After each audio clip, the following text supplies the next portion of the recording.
आज हम अगर वेट लॉस करना है, ओवरवेट को कंट्रोल करना है तो क्या क्या करना चाहिए उसके बारे में डिटेल वीडियो देखेंगे।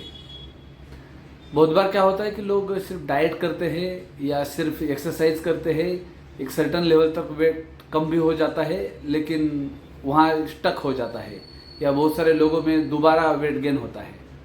तो उसके जो कुछ प्रिंसिपल्स है, जो प्रिंसिपल के तहत वेट कम भी होता है, साइंटिफिकली कम होता है और वो मेंटेन रहता है, इसके बारे में हम जानकारी देखेंगे।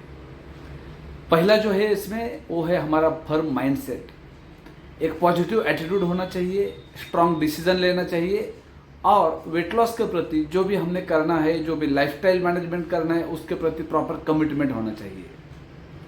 इसके साथ साथ कुछ फिटनेस लवर्स है, उनको अगर हम सोशल मीडिया पे फॉलो करते हैं तो जो भी अलग अलग एक्सरसाइज है या अलग अलग रेसिपीज़ है वो भी हमें थोड़ा स्टिमुलेट कर देती है और हमारा एक माइंडसेट जो है वो बरकरार रहता है। दूसरा जो पॉइंट है दोस्तों, प्रॉपर स्लीप। अगर हमें हेल्दी रहना है तो कम से कम 7 घंटे प्रॉपर स्लीप होना चाहिए। प्रॉपर लेते हैं तो कॉर्टिसोल लेवल भी मेंटेन हो जाता है और वेट कम होने में मदद होती है। तीसरा है प्रॉपर पानी।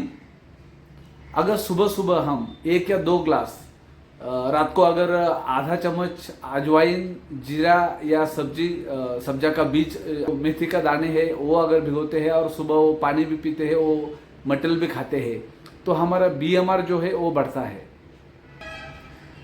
पानी जो है दिन में 2 से 3 लीटर पीना है और खाते समय पानी ऑफकोर्स कम पीना है। खाने के या तो आधा घंटे पहले नहीं तो 1.5 घंटे के बाद हम ज़्यादा पानी पी सकते हैं। और कभी कभार ऐसा लगता है कि बीच बीच में थोड़ा बहुत भूख लगी है, ऐसा लगता है, हम लोग स्नैक्स खाते हैं तो उस टाइम भी अगर 1 गिलास पानी पीते हैं तो भूख कम हो जाती है।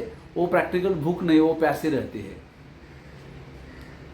चौथा जो पॉइंट है दोस्तों, मेडिकल कुछ कंडीशंस है, जैसे कि कुछ डिसीजेस है, जैसे कि हाइपोथायराइड है, PCOD है, कुशिंग सिंड्रोम है, या कुछ टैबलेट्स चालू है जिसका साइड इफेक्ट होके भी वेट बढ़ता है। तो अगर कुछ मानसिक रोग है, एंटीसाइकोटिक्स या एंटी डिप्रेशन टैबलेट्स चालू है, या कुछ आर्थराइटिस है और स्टेरॉइड्स ले रहे हैं, एंटी कन्वर्जेंट्स है, या हाइपोग्लाइसेमिक डायबिटीज़ के लिए कुछ टैबलेट है, कुछ बीटा ब्लॉकर्स करके अगर हाइपरटेंशन के टैबलेट चालू है, तो ये भी दवाई की वजह वेट शायद बढ़ता है, तो उसको भी हमें प्रॉपर काउंटरैक्ट करना है। बाद में है प्रॉपर डाइट। डाइट में एक चीज़ है कि हमें लो कैलोरी का डाइट लेना है, ऐसा नहीं कि हमें कम खाना है, ठीक है। और दूसरी चीज़ की मॉर्निंग न्यूट्रिशन जो है, सुबह उठने के बाद हमने 2 या 3 घंटे के अंदर पहला खाना खाना है, जिसे हम मॉर्निंग न्यूट्रिशन बोलते हैं। और इसका क्यों जरूरी है, क्योंकि पूरा रात भर हमारा प्रोटीन का निगेटिव बैलेंस रहता है और मॉर्निंग में इंसुलिन सेंसिटिविटी अच्छी रहती है, गट बैक्टीरिया तैयार रहते हैं। खाना खाते समय हमारा 80% पेट ही भरना चाहिए, 20% हमने खाली रखना है। दूसरी चीज़ कि खाना खाते समय माइंडफुल ईटिंग का बहुत मायने लगता है। प्रॉपर हम नीचे बैठ के पूरा ध्यान दे के पूरा लगन से और हाथ से फूड आइटम लेके धीरे धीरे खाना है, चबाना है। जितनी हमारी सलाइवा लार उसमें मिक्स हो जाती है उतना डाइजेशन में और वेट कम होने में मदद होता है। अगर हम स्ट्रेस में होता है, स्ट्रेस में खाना खाते हैं, मोबाइल या टीवी देखते देखते खाते हैं, तो हमें पता नहीं चलता हम कितना कैलोरी भर रहे हैं। खाते समय ध्यान रखना कि सैलड्स जो है उसे कभी नज़रअंदाज नहीं करना, उसमें बहुत अच्छे फाइबर्स रहते हैं और दूसरी चीज़ की विटामिन्स और मिनरल्स भी रहते हैं।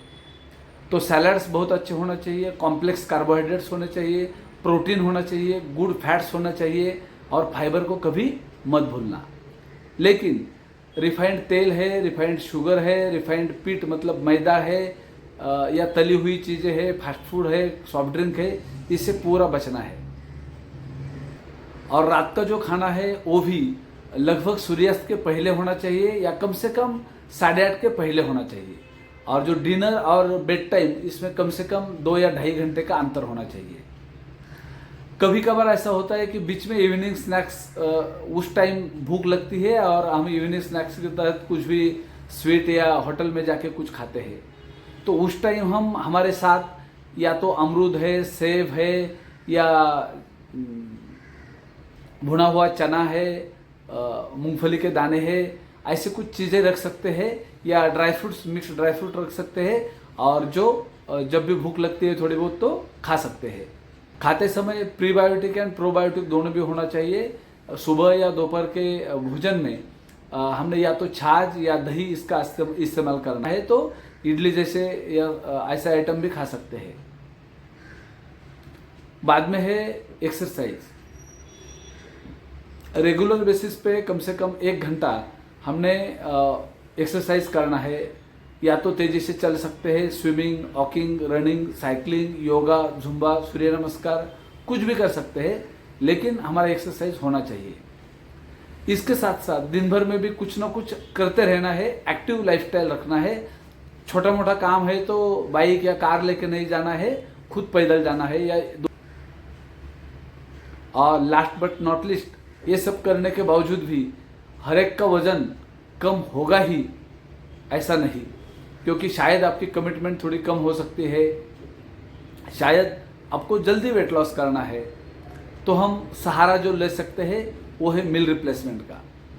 मील रिप्लेसमेंट जो है वो ऑथेंटिक होना चाहिए, WHO अप्रूव होना चाहिए, और रात का जो खाना है डिनर को रिप्लेस करके हम दूध के साथ मील रिप्लेसमेंट ले सकते हैं, जिससे हमें पूरा natural proteins, vitamins, minerals, fibre सब कुछ चीज़ें जो है वो मिलेगी, सिर्फ कैलोरीज जो है वो कट डाउन होगी। तो दोस्तों लगभग 2.5 से 3 किलो पर मंथ ये वेट लॉस का आइडियल तरीका है। अगर आप ज़्यादा फास्ट वेट लॉस करते हैं तो वो सेहत के लिए अच्छा नहीं है। शायद आपको वीकनेस आ सकता है, चक्कर आ सकते हैं, या आगे जाके दोबारा वेट गेन हो सकता है। तो steady but slowly weight loss करिए, सब जो पॉइंट्स बताए हैं उसका इस्तेमाल करिए, और आपका जब तक BMI मेंटेन नहीं रहता तब तक अपने सब ये चीज़ें करने हैं विथ मील रिप्लेसमेंट। और BMI मेंटेन होने के बाद आपने मील रिप्लेसमेंट को छोड़ देना है, और बाकी जो पॉइंट्स है उसको लाइफ टाइम फॉलो करना है, जो आपकी सेहत के लिए हेल्दी है। BMI जो है हमारा बॉडी मास इंडेक्स, वो 18.5 से लेकर 24.9 तक होना चाहिए। अगर 25 या 25 से ऊपर है तो ऑफकोर्स वो ज़्यादा है, ओवरवेट है। या सिंपल लैंग्वेज में बताऊँ तो जितना सेंटीमीटर हमारी हाइट है उसमें से 100 माइनस करो। समझो मेरी 170 हाइट है तो 170 माइनस 100 तो 70 kg ये मेरा मैक्सिमम वेट होना चाहिए। अगर 76 है तो कम से कम 2 महीने तक मुझे मील रिप्लेसमेंट लेना है, और उसके बाद ऊपर वाले जो सब पॉइंट्स है वो मुझे फॉलो करना है, ताकि मेरा दोबारा वेट गेन ना हो। सो दोस्तों आप वेट मेंटेन करिए, ताकि आगे जाके जो भी लाइफस्टाइल डिसीज है वो आपको ना आए। अगर आपको वीडियो अच्छा लगा तो लाइक, कमेंट, शेयर, सब्सक्राइब जरूर करो। धन्यवाद। Take care.